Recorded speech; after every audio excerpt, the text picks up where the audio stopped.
Bonjour, c'est Ursule encore. On est le 25 juin 2025. Alors, je viens sur la trompette aujourd'hui encore et je viens proclamer le retour de notre Seigneur Jésus-Christ. Amen, alléluia, soyons tous bénis, soyons remplis de sa joie. Amen. Pleine espérance jusqu'à la fin. Amen, pleine espérance jusqu'à la fin. Notre texte se trouve dans Hébreux 6, le verset 11. Ça dit, nous désirons que chacun de vous montre le même zèle pour conserver jusqu'à la fin une pleine espérance, en sorte que vous ne vous relâchiez point et que vous imitiez ceux qui par la foi et la persévérance héritent des promesses. Amen. Afin que vous ne vous relâchiez point et que vous imitiez ceux qui par la foi et la persévérance héritent des promesses. Et ça veut dire que il y en a, n'est-ce pas, qui héritent les promesses de Dieu et il y a aussi d'autres qui n'héritent pas les promesses de Dieu. Et le texte nous exhorte à ne pas relâcher. Et pour cela, nous sommes encouragés à imiter ces personnes-là qui vont jusqu'au bout de leur appel avec Dieu. On peut penser à Abraham, amen, qui a été appelé le père de la foi. Il a commencé avec Dieu et il a fini avec lui. Et il s'est dit que Dieu lui a été, sa foi, ses œuvres lui ont été imputées, n'est-ce pas, hein, comme des œuvres de justice, parce qu'en ce temps, Jésus n'était pas encore venu. Mais Abraham, n'est-ce pas, a été justifié, n'est-ce pas, par la foi. Même si en ce temps-là, on ne parlait pas de foi, même si en ce temps-là, il y a beaucoup de règles par-ci, par-là, n'est-ce pas? Ce que Abraham faisait, cela engageait sa foi envers Dieu. Il avait foi en Dieu et s'est dit que quand même il était avancé en âge, il avait, n'est-ce pas, cette assurance en lui que Dieu est capable d'accomplir la promesse qu'il a dite. Parce que c'est Dieu. Amen. Et le Seigneur, n'est-ce pas, vient nous encourager aujourd'hui en nous disant que nous ne sommes pas les seuls dans ces temps d'épreuve, ces temps, n'est-ce pas, de difficultés. Nous ne sommes pas les seuls. Ceux-là qui nous ont précédés sont passés par le moins difficile aussi. Et nous sommes appelés à imiter leur foi, à persévérer comme ils ont persévéré. Amen. Alors, c'est dit, n'est-ce pas, dans Matthieu 24, le verset 12.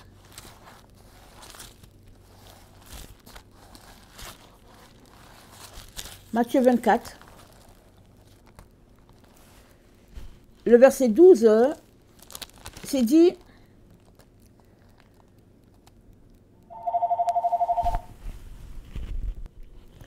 et parce que l'iniquité se sera accrue, l'amour du plus grand nombre se refroidira. Mais celui qui persévérera jusqu'à la fin sera sauvé. Amen. Parce que l'iniquité se sera accrue.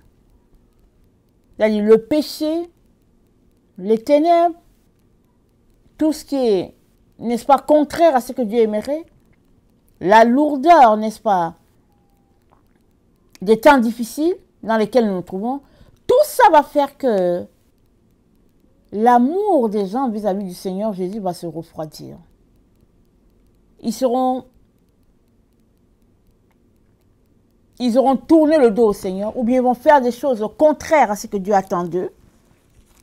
Et cette situation, cette atmosphère, n'est-ce pas, contraire à ce que Dieu aimerait, n'est-ce pas, va faire que les gens n'aimeraient plus marcher dans l'amour.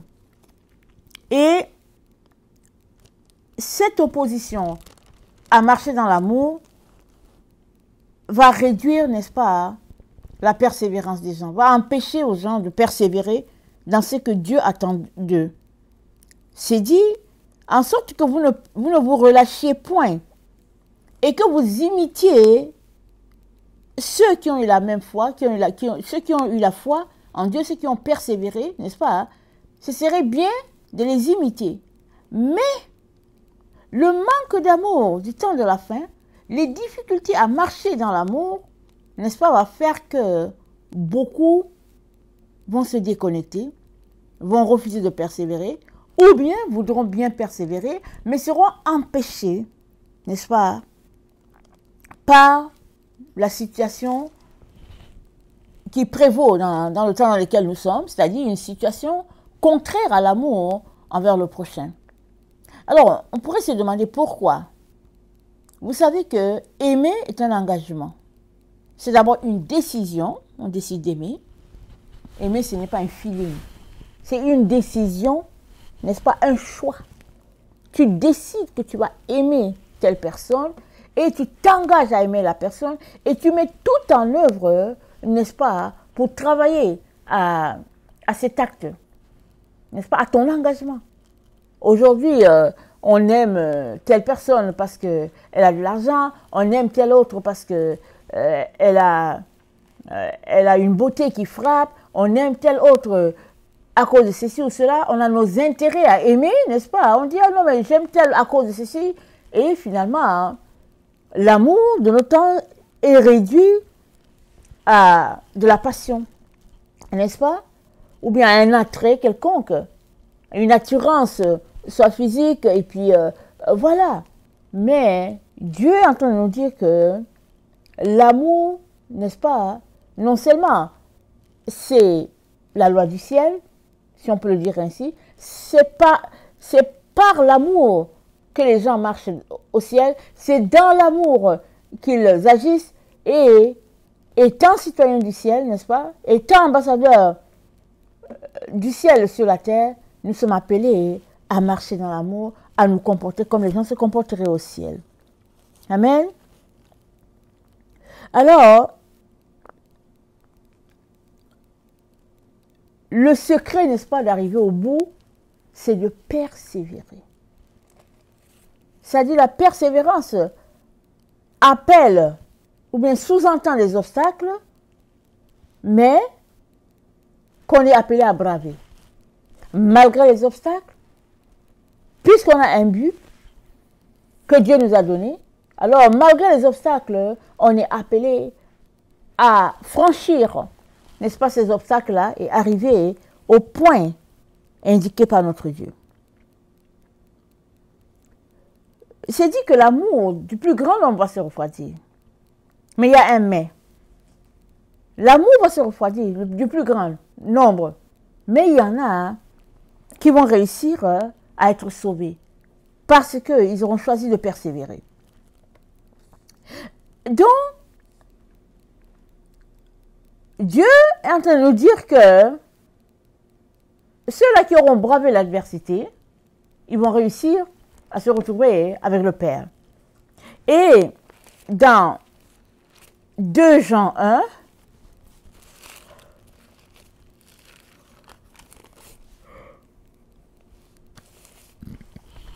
au verset 8, c'est dit, « Prenez garde à vous-même, afin que vous ne perdiez pas le fruit de votre travail, mais que vous receviez une pleine récompense. » On est appelé à persévérer, n'est-ce pas? Et à ne pas perdre le fruit de notre travail. Amen. Et de quel travail s'agit-il? C'est notre travail, n'est-ce pas? C'est de marcher dans ce que Dieu nous a appelés à faire. Amen. Alors, il nous a appelés à être des gagneurs d'âme. Voilà le travail, notre travail.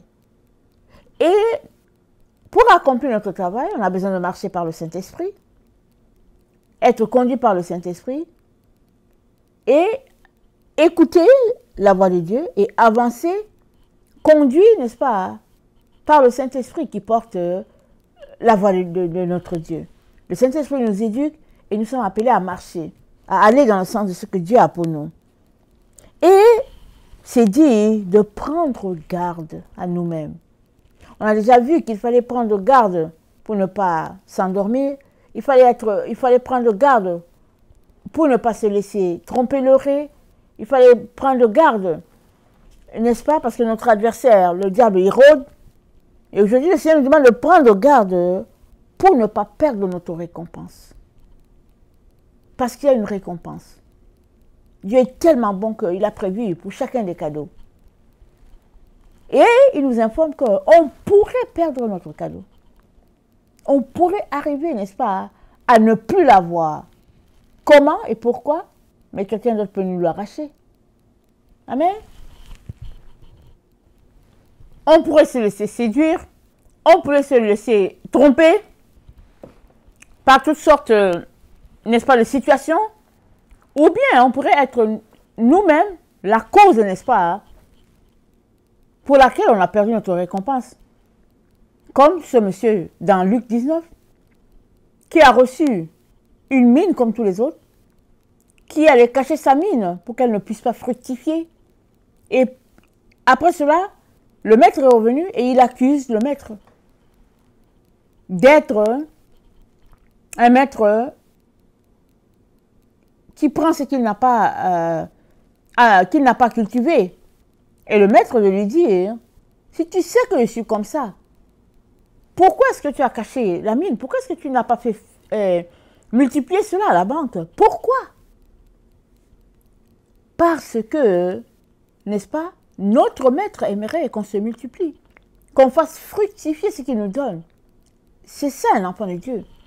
Il a appelé à se multiplier, il a appelé, n'est-ce pas, à abonder, parce que qui marche avec Dieu a toujours des fruits. Il y a une saison pour planter, il y a une saison pour récolter les fruits. Et Dieu s'attend à ce que de toi émanent des fruits en abondance. Pour cela, amen, tu as besoin de persévérer jusqu'à la fin. Tu as besoin de persévérer jusqu'à la fin. Alors, à Luc 19,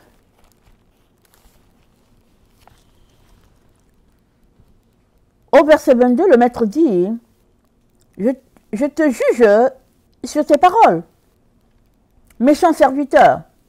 Tu savais que je suis un homme sévère, prenant ce que je n'ai pas déposé, et moissonnant ce que je n'ai pas semé. Pourquoi donc n'as-tu pas mis mon argent dans une banque, afin qu'à mon retour, je le retirasse avec un intérêt? Puis il dit à ceux qui étaient là, ôtez-lui la mine, et donnez-la à celui qui a 10 mines. Il lui dit, Seigneur, il a déjà 10 mines. Je vous le dis, on donnera à celui qui a, mais à celui qui n'a pas, on ôtera même ce qu'il a. On donnera à celui qui a. Celui qui n'a pas, on va ôter. Alors, le Père dit de persévérer jusqu'au bout pour que notre mine ne nous soit pas ôtée. Et ça va demander, n'est-ce pas, qu'on maintienne une relation active avec notre Seigneur. Amen. Ça va demander qu'on maintienne une relation active avec notre Seigneur. Parce que c'est la seule manière de persévérer dans ses voies. Parce que si tu n'as pas de relation avec lui, comment vas-tu persévérer? Tu ne peux pas. Le brouhaha, n'est-ce pas, de la vie est tel que ce n'est que notre concentration sur le Seigneur qui va nous donner de nous arracher des voies de ce monde. Et Dieu, n'est-ce pas, nous encourage à persévérer jusqu'au bout. Souvent, on persévère et on arrive, on décrète que voici le bout. Et on refuse d'avancer. On dit que non, moi je ne veux plus avancer, je veux qu'il me donne ma récompense maintenant, je ne veux plus avancer. Mais où se trouve le bout? Et puis quand sera le bout? Il n'y a que Dieu seul qui sait. Il n'y a que Dieu seul qui décide. Toi et moi, n'est-ce pas, avons pour responsabilité de persévérer et de ne rien laisser sur notre chemin, nous empêchant de persévérer. Et la voie par excellence, c'est la voie de l'amour. Parce que tu ne peux pas marcher selon le Seigneur et détester ton frère. Tu ne peux pas marcher sans le Seigneur et puis voir ton frère dans le besoin et puis l'ignorer. C'est ça que le Seigneur nous exhorte à observer, sachant qu'on est dans ces temps difficiles, ces temps où l'adversaire rôde, ces temps où tout est présenté de façon extraordinaire, merveilleux, mais en arrière, il y a tout simplement des pièges, ou bien en arrière, il y a tout simplement des situations qui font que ce n'est pas notre place. Amen, ce n'est pas notre place.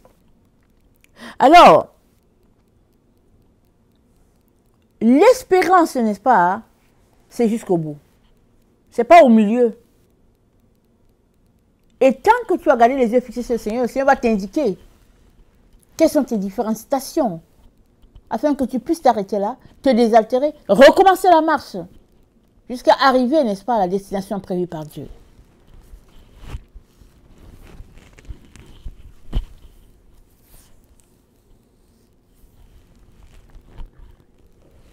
Qu'est-il en train de dire?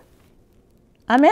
L'Esprit est en train de nous dire ici que si nous voulons arriver, n'est-ce pas, à notre point de destination, à notre point d'arrivée, il est important qu'on marche dans l'amour les uns envers les autres. C'est ça qu'il est en train de dire.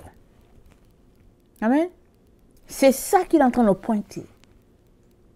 Et la marche d'amour, c'est une marche qui couvre, n'est-ce pas, une multitude de péchés.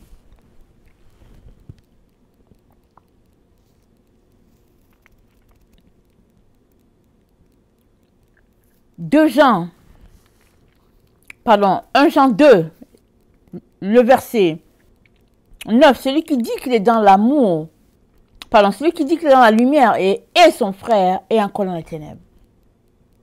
Amen. Celui qui est dans la lumière, celui qui dit qu'il est dans la lumière, il déteste son frère ou sa soeur, il est encore dans les ténèbres. Question de dire que la marche d'amour, n'est-ce pas, c'est la marche qui va nous garder dans la lumière de notre Dieu, et c'est la marche qui va nous donner d'arriver jusqu'à notre destination finale. Alors, la persévérance ne s'apprend pas à l'école. Amen, ça ne s'apprend pas à l'école.